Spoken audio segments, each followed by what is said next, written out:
morning.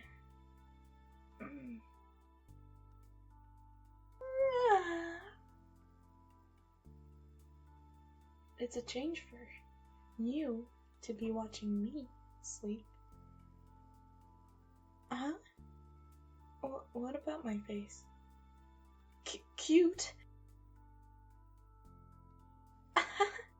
Oh, you think I'm cute without the crazy glint in my eye?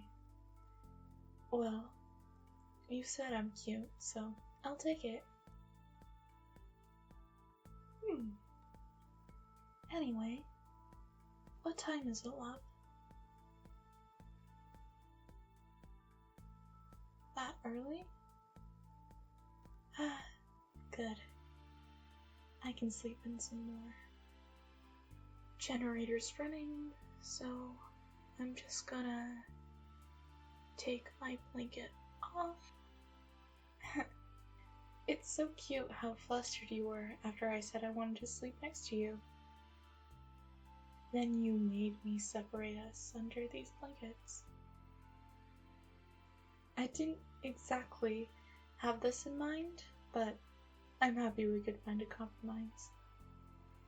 Plus, you agreed I could hold your arm while I'm sleeping. Just remember, if you're feeling uncomfortable, just say so, okay? Heart? Oh, it's just a bit of pain in my head. Don't worry, I just need some rest.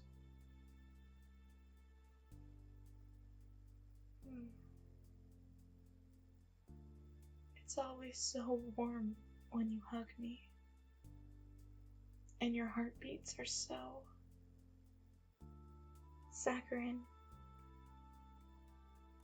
Always sparingly moved, I let you have the other arm free. Now you can even play with my hair sometimes. Actually, could you do it for me now? Thanks. I need it after the week I've had. Honey? What's wrong? Oh, you felt something wet. Blood? Right, yes, that's my head. I did say it hurt. I guess the covering came off last night. No, I didn't clean it. I was in a hurry. First aid kit? Why do you want to treat it? I told you, I just banged it on the floor. You don't need to. You want to? Well, I guess trust should go both ways. But remember what I told you about making me mad.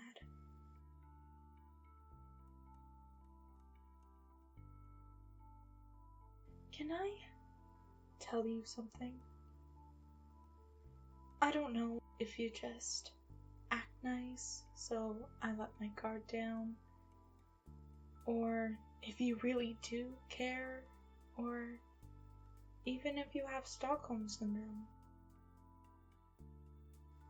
I'm just glad to have someone that's worried about me. That day in June, so many people passed me by. It was you who cared enough to stop for me. You're attractive on the outside for sure, but I fell for your kindness more than that. Someone who stops and acts out of honest altruism. And the more of you I saw, the more I knew I was sure. I really, truly hope this is genuine. as much as I can't endure the thought of going back, I want you to be you, not a shell of your former self, or living your life thinking this is some kind of lethal game I'm forcing you to play. I want to be what you think about when you envision happiness. The one you bring with on days out with your friends, spend lazy days with, someone you want, and not someone you feel scared of or sorry for. Done already? Okay. Thank you, sweetie. Is something wrong? You found shards of glass in the cuts.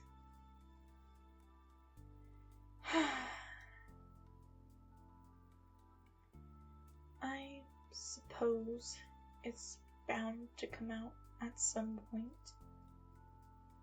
I may as well. But again, I'm only telling you what's already happened.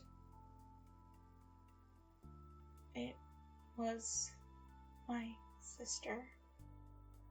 See, I have an older sister, and she usually tries to throw bottles at me when she's finished with them. Calling her anything to do with me is too good for her. My parents always planned to have one child. Oh, I know because they tell me all the time. I still don't know what having 2 children threw off so badly. My parents are not good people. My dad went off one night and he began to play cards. Before anyone knew it, he'd become captivated. I guess he thought the world owed him some luck for how rotten his was that I came out.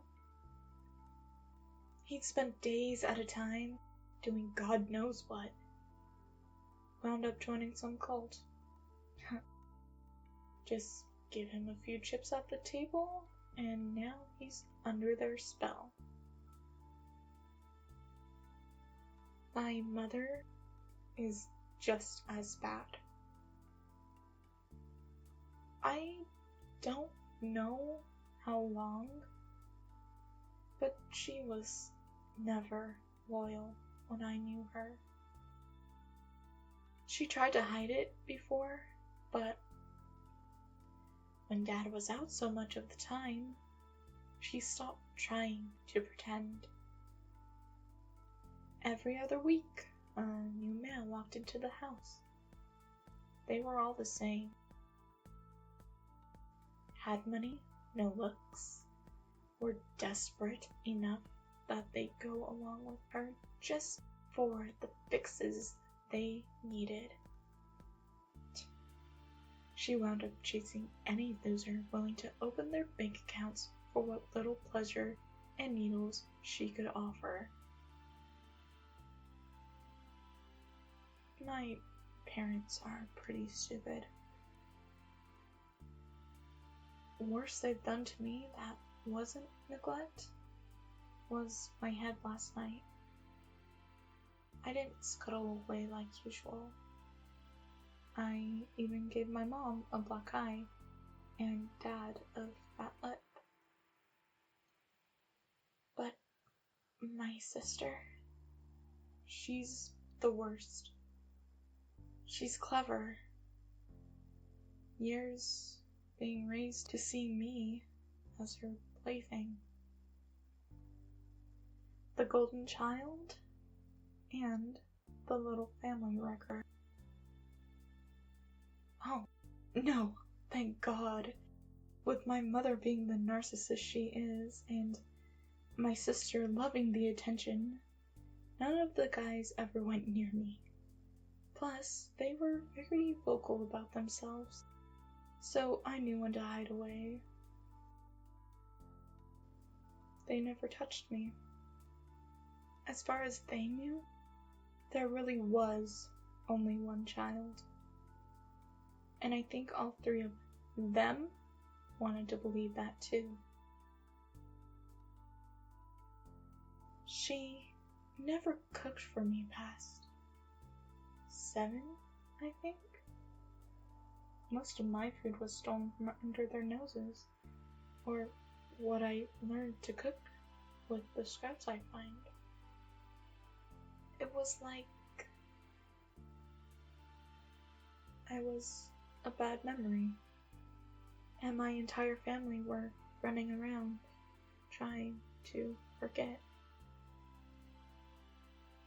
I remember my sister once talked about selling me to someone, but that I was too ugly.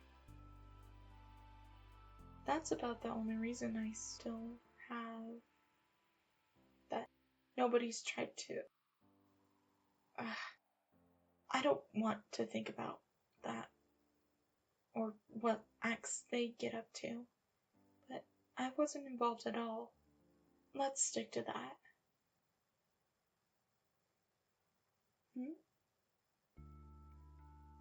That time you found me? Everyone was out doing their own things, so I just wanted some time alone. My dad left some cash lying around. He must have forgotten it. So I tried to have a day to myself. Nothing seemed to click with me though. Faces were fleeting. Places were just places. The only thing I felt was melancholy. I was ready to give up, find some train tracks maybe, but then there you were. When I followed you back the first time, I swear, everything was brighter. I know it sounds like something from a poem, but it really was like learning how to feel. Oh, no, he didn't notice. Father has his name in just about every loan book for a good 200 miles.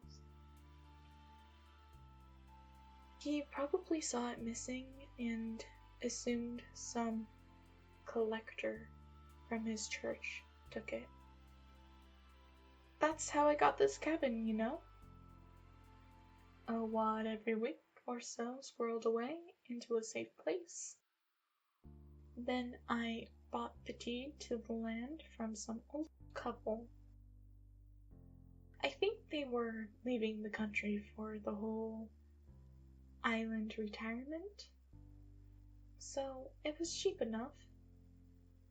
When I saw it, I thought there was going to be a catch, but, well, it needed some TLC and the plumbing was stripped bare.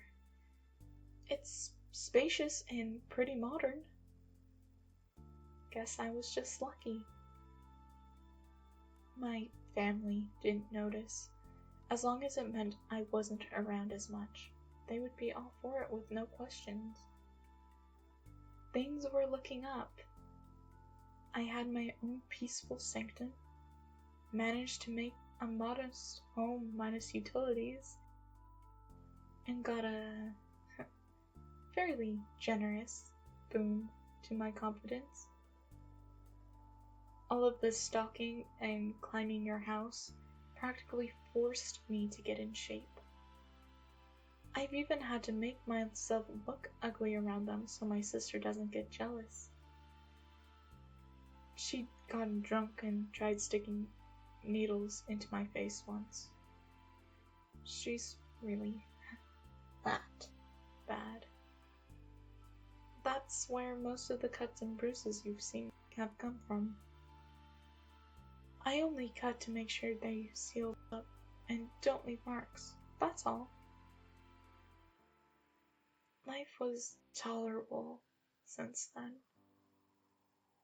That taste of love you gave me, it gave me something to reach for. I wished I could have had the confidence to talk to you, but each time I remembered how my family would find out sooner or later and what she'd do to you just to see me react.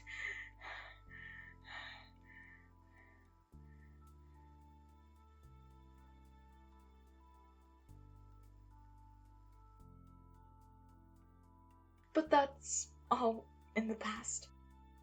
I have this place. I've been stockpiling clothes, some electricals, all of that. Now, I just need to find my papers so I can look into work, sever ties, and finally be rid of them. All while having someone to love and somewhere I belong. Between here and the house my family barely keep, I made an excuse to introduce myself to your family, trying to gain their favor, if you like, and learn from a proper family so I don't become a burden or cause dysfunction. The 18 years of maturing in a healthy family isn't something I can rush, but it's better than turning you into a perpetual orderly. Not a life either of us deserves or wants. Once they started coming around to me as a family friend, their demeanor was so warm. It makes me wonder, what kind of a person would I have become if my family was more like yours? But then I remember that if I did have a better life, then I'd never have met you, and everything that's happened, just, if that was the price, then it was worth paying. Worth every sleepless night of torment. No, I didn't hurt them. Your family is doing just fine. Well, as fine as they can be while you're gone, but they're fine. Yes, and safe. I did think about killing them before, but after how much you've talked about them in these months, I know you never be yourself again if they perished. So, I suppose I owe them as much. Then, I figured that if I could make them accept me, they wouldn't cause us problems later on. But they are safe.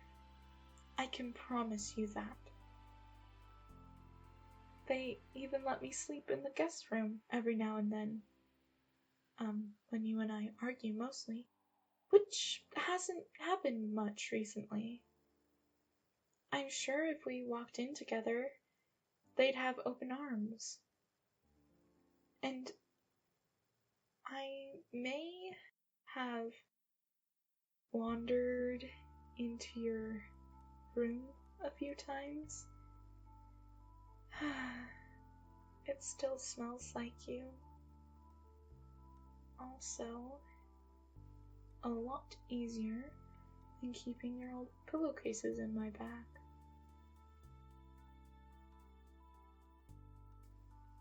Oh! I almost forgot! I got us something. You were asleep when I got here last night, so I never got to show you. Yep, pair of lockets. Very basic. I could only find the rectangular ones. But here! They're empty now, but I was thinking we could take pictures of one another. One together, one separate. But more importantly, they're to show the bond between us. I didn't want to get collars. Not my style. Plus, this is much more whimsical. Protecting the heart instead of constricting the neck. Just how it should be for us. If you don't want to wear yours right away, I understand. I'd rather you wore it willingly. Just keep it safe, okay? Well, I need to go now, but thank you for the help with the bandages. I'll try to get back as soon as I can.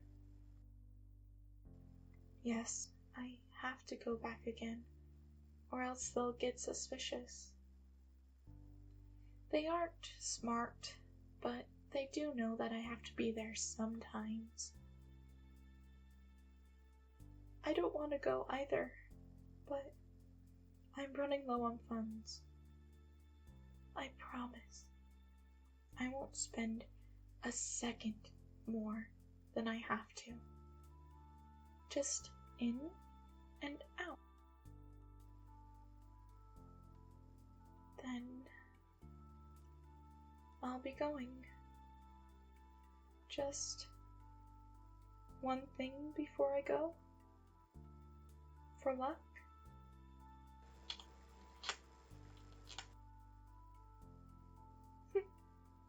Well, I sure feel lucky now.